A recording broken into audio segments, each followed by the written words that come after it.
수해 골프로 무리를 빚은 홍준표 대구시장이 당원권 정지 10개월 중징계를 받았습니다. 당 상임 고문직 해촉에 이어 당원권 정지 불명예까지 안게 되는데요. 홍 시장은 차기 대권을 노리는 행보를 보여왔는데 당내 입지 약화 등 정치적 타격이 작지 않아 보입니다. 김은혜 기자입니다. 국민의힘 중앙윤리위원회는 수해 중 골프와 이후 국민정서를 자극한 인터뷰와 SNS 게시글이 당 명예를 실추시켜 징계한다는 점을 강조했습니다.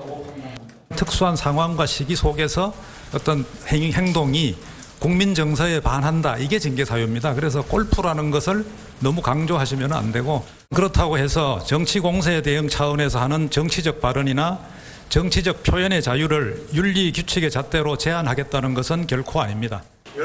지난 4월 당 상임 고문 해촉으로 좁아진 홍준표 시장의 당내 입지가 더욱 좁아졌다는 분석이 나옵니다.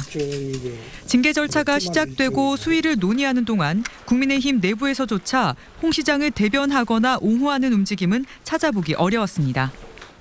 저는 이것으로서 국민의힘이 홍준표 시장에 대해서 자신들의 어떤 권력 지도, 권력 지도에서 홍준표 시장은 없다.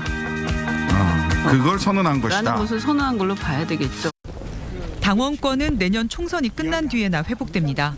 현직 지자체장으로서 총선에 직접 출마하지 않더라도 12명의 지역구 의원이 있는 대구 총선 판도에 영향을 미치기도 어려워졌습니다. 이번 당원권 정지는 2015년에 이어 두 번째입니다. 징계 직후 3년이라는 긴 시간이 있다며 후일 도모를 암시했지만 두 번의 징계 이력은 차기 대권 도전에도 큰 부담이 될 전망입니다.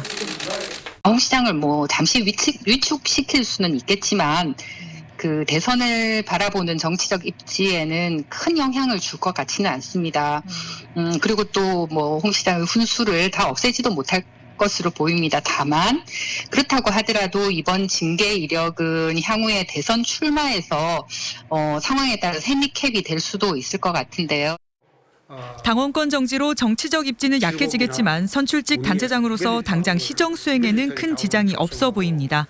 하지만 예산 확보 등 정치권과의 공조가 불가피한 지역 현안 추진에는 균열과 차질을 빚지 않을까 우려가 나오고 있습니다. MBC 뉴스 김은혜입니다.